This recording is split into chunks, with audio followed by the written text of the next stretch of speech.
Медичний реєстр – це відділення, яке знаходиться у найважливіших великих лікарнях.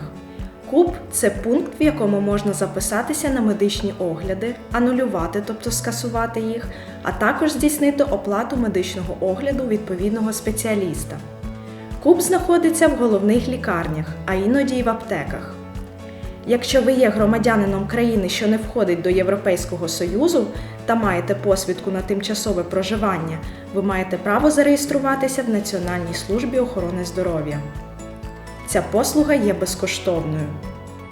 До медичного реєстру потрібно звернутися з документом, що посвідчує особу, та посвідкою на тимчасове проживання. Якщо у вас немає посвідки, можна надати документ, який посвідчує, що ви чекаєте на неї або на її продовження. В офісі медреєстру ви повинні вказати свою адресу, а потім вибрати лікаря загальної практики. В офісі ви отримаєте документ, у якому зазначено, що ви подали заявку на отримання санітарної картки. Цей документ має силу рівноцінну картці. Через деякий час санітарну картку буде доставлено поштою за вашим місцем проживання. Санітарна картка діє стільки ж, скільки ж і посвідка на тимчасове проживання. При отриманні посвідки вам необхідно здійснити продовження санітарної картки. Якщо у вас немає посвідки на тимчасове проживання, ви не можете отримати санітарну картку і не можете мати лікаря загальної практики.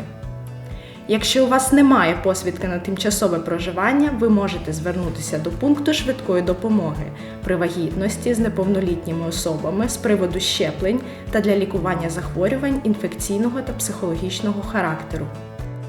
Якщо у вас немає посвідки на тимчасове проживання, ви можете отримати STP, який діє 6 місяців з можливістю продовження. Щоб отримати STP, необхідно надати до медичного реєстру документ, що посвідчує особу. Не хвилюйтеся, якщо у вас немає всіх необхідних документів. Медичні працівники, які працюють в офісах та лікарнях, не можуть відмовити в обслуговуванні особі без документів. Отже, без страху звертайтеся в лікарню.